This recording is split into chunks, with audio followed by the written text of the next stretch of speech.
Yeah, I think it's important to keep the heart alive. Yeah. And so often we shut it down, often just for efficiency, because feeling can interfere with getting a job done, but it's a killer. But it's one of the first things when I first met you is this is a person of feeling, this is a person of heart. You know, not just intelligence, because intelligence is not enough. You know, and so there's that other monitor that our society doesn't honor so much, but it's brilliant, and the heart is higher than the mind. When it's at its full depth and it's in intuition, it's like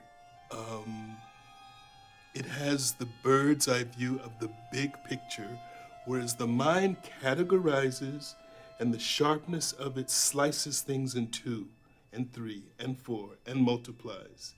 And the heart steps back and sees the full picture, and I think you need both.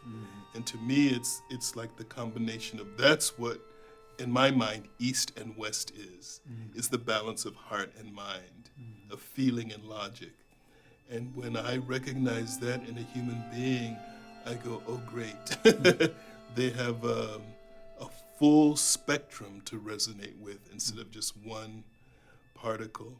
That's a big deal. You know, when I did move here in 1977, it was much easier for, you know, the wideness of artists of all kinds. There were poets all over the place. There were, you know, writers, there were dancers, musicians. I think there was more of that. Oh, yeah. But, you know, I'm finding I'm wanting to make up for that, you know, and I feel like what we're doing is maybe helping to make up for that a little bit, and we've got to get it back so that the people that we work with can live here. You know, that's really important. I think in terms of how it affects your art, for me, the conditions and surroundings of situations, whether difficult or beneficial, your art is really like a spiritual path. And you stay in there with the vision.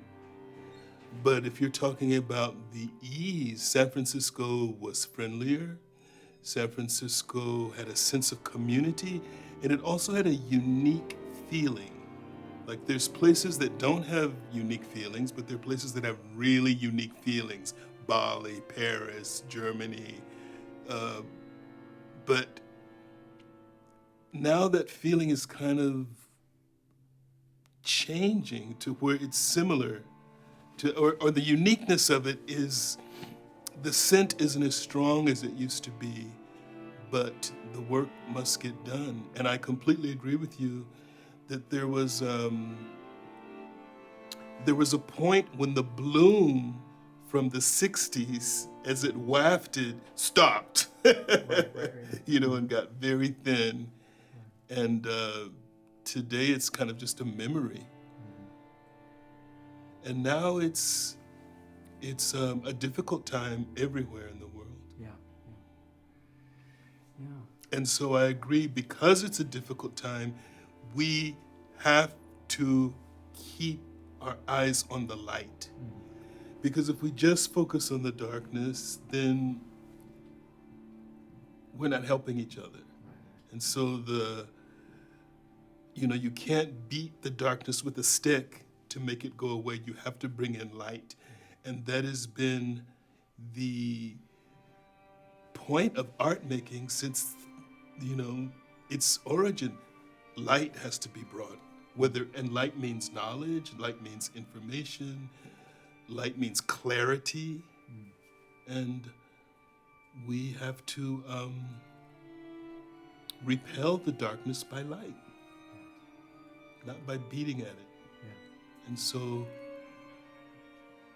beautiful work is luminous.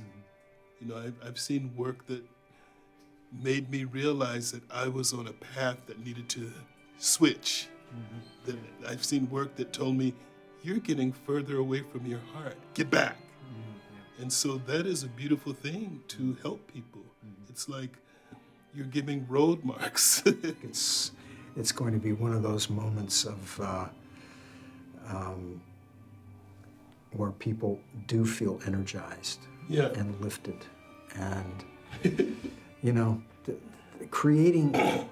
attempting to create energy from, you know, what seems like just these you know, a stick with horsehair and some strings on a piece of wood, you know, trying to create some energy from that that maybe wasn't there before, or was somehow in an imagination coded on a piece of paper, and then we try to activate it, and then you guys hear it and you find a way to actualize. Yeah.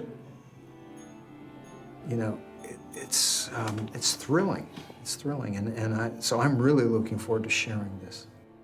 I think that for me, it's like a tuning fork for people to come here, because there are sounds and tones and movements that are healing, and that if people let them wash over them or listen to them, there's a change. I mean, music makes a change. It changes your consciousness because you're listening to another consciousness, hopefully a higher one that lifts you up. And that tuning fork, people who've come from the rough and tumble, it's healing. And then they can retune by listening to those sounds and seeing those movements. And the beauty of that marriage of movement and sound, it is soul language. I mean, of course it can be, there's multiple levels that it can be appreciated on and viewed as from many different aspects. But its directness to the heart and its directness into understanding is like nothing else, because it's really speaking to the soul, the heart, and the mind. It's going direct. And I'm really grateful to be participating in that. Me too, Alonzo.